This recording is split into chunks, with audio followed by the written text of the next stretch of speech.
I'm going to have to crack the whip and we're going to get on the same page. When you get flooded by too many tools, do you start just hating them all equally, or is there some sort of strategy that you've seen that is winning, that tends to win more often when it comes to having too many tools?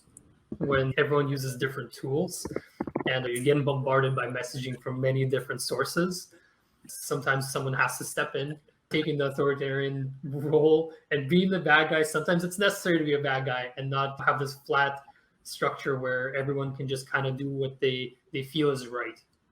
Creating some processes around which tools are used for what, and then holding people accountable to that. We would use this tool for this tool for that. And getting people to use them, building out some of that culture, some of the processes around it is super important. And saying we're going to commit to this tool. Sometimes it's necessary to do some training and take some time to step back and say, okay, who's falling behind? What do we need to get those people up to speed? If we're going to be trying out this tool, if we're going to be implementing it and looking for success from that tool. Otherwise, it's all too easy for everyone to revert to, hey, I like using this, I like using that, and then no one is on the same page anymore. I'm going to have to crack the whip and we're going to get on the same page and we're going to work together to be on the same page.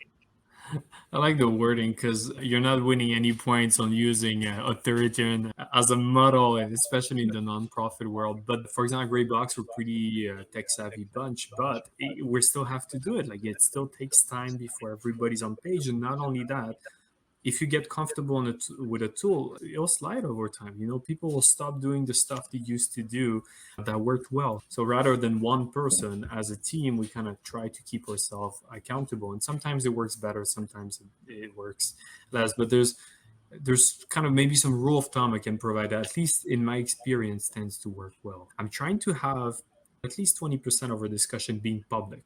It's too easy to slide in a bunch of sub discussions across a bunch of platforms that never helps, but that are private. It just makes it so siloed. In the nonprofit world, there's enough silos. We don't need to add any on top of it. But some elements of a discussion should actually be heard by everybody. Maybe if they're not right now working on that project, that context, that awareness is really important. There's this very strange thing that I keep seeing in the nonprofit environment where nonprofits have the best stories. In the world of social media, everybody's trying to push a very interesting story to publish.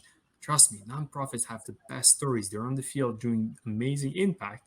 But even in a nonprofit, sometimes if you're not in that room where they talk about it, you'll not know about it. Maybe do something like a team success. Every time you do something that's amazing, share it with the whole team.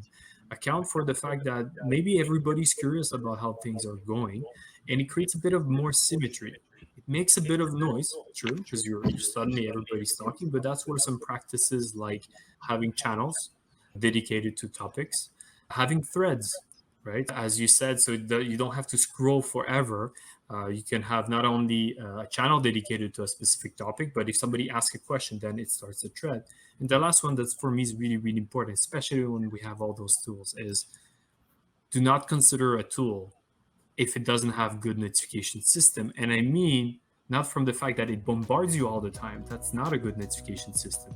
But from the fact that you can say, my working hours are 9 to 5, and that's it. If I'm sending a message to someone, I just want to program it to Monday morning, not over the weekend. And those things together, they can probably help having more meaningful discussion that doesn't create noise in the background.